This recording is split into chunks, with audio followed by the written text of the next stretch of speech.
Oh, hey guys, Bradley and Tristan here with Everyday Outdoors, and today is the beginning of a new segment called Storytime, where we talk about some very memorable hunts that we don't necessarily have footage of, and we talk about what we learned and what we enjoyed, and just have fun while we're doing it. Ready? It's a new era.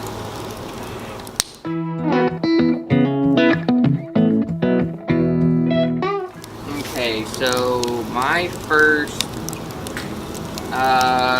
the first time I even came close to killing something was on a deer hunt, and this was several years ago. I want to say like 6 years ago, 5 or 6 years ago. And I went out with some friends of ours, some family friends, and they introduced me to hunting. And we got up real early, headed out there, and this was on his property behind his house. We were heading out to the woods, and he realized he had forgotten something. He forgot a chair. I don't remember what it was, but he forgot something.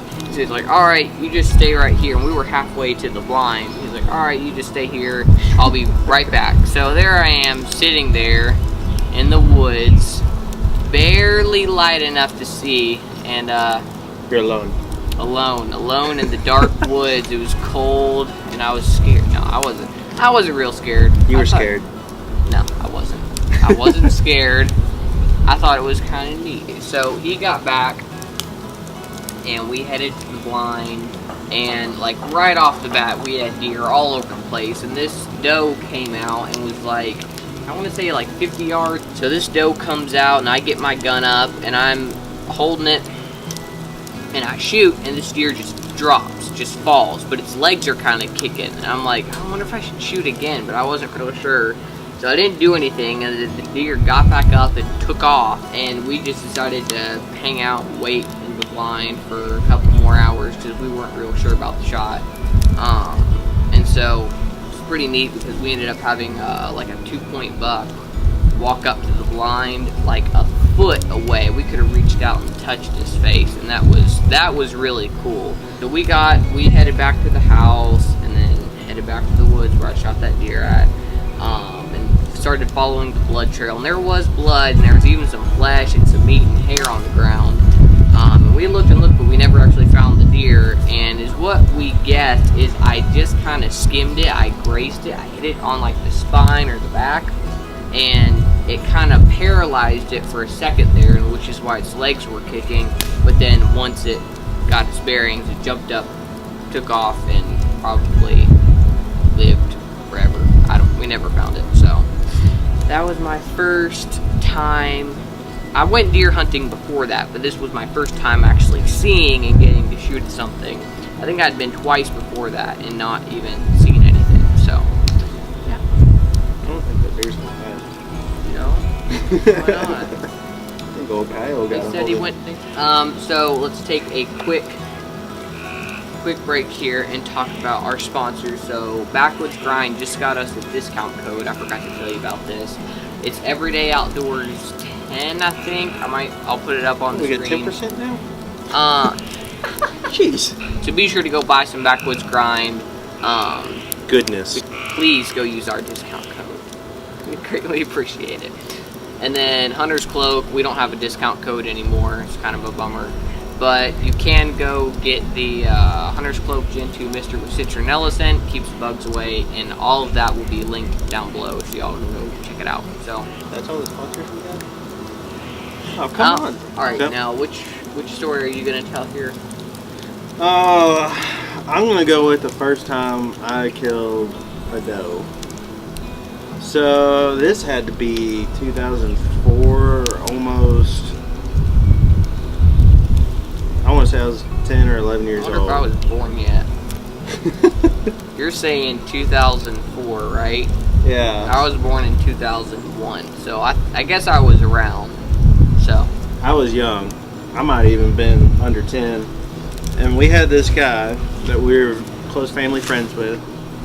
Had a farm out in Creighton County. It was 1,500 acres. Had everything on it. It was right by the river. We'd go down there and fish too in the evenings. Had a little farmhouse we'd stay at all weekend long. And in the mornings, we could either choose to go down to the river bottoms and catch ourselves a little swamp donkey, or we could could go up to the ridge and we could try to catch trophy. So we decided this morning, Dad just take me out there, it was gun season, that we were going to go walk the ridge line. So we're on this top of this ridge, and it's actually big open field that they had cattle running in. And it goes down and it comes back up, and on the other side there's a bunch of ridges, and there's a little row of trees right through there. And there's 4 deer walking across there. There was a buck in the front and there was 3 does behind it.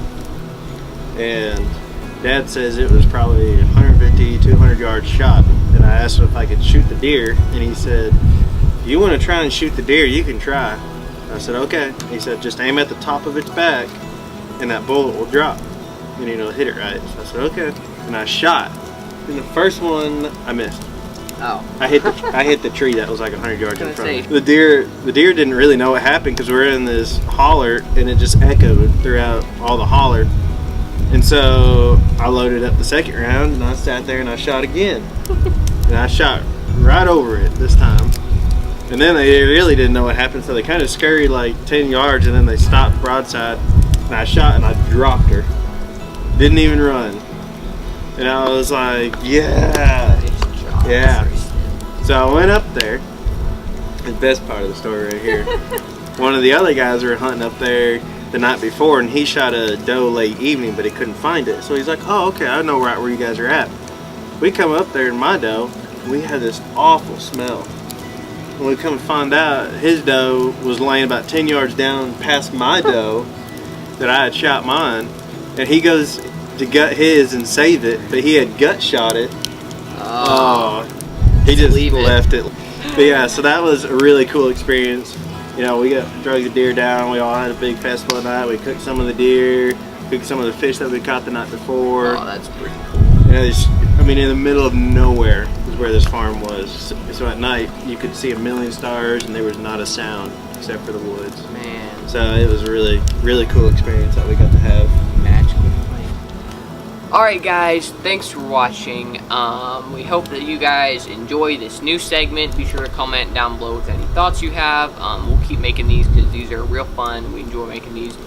So, thanks for watching. We hope you've enjoyed Everyday Outdoors. And until next time, God bless.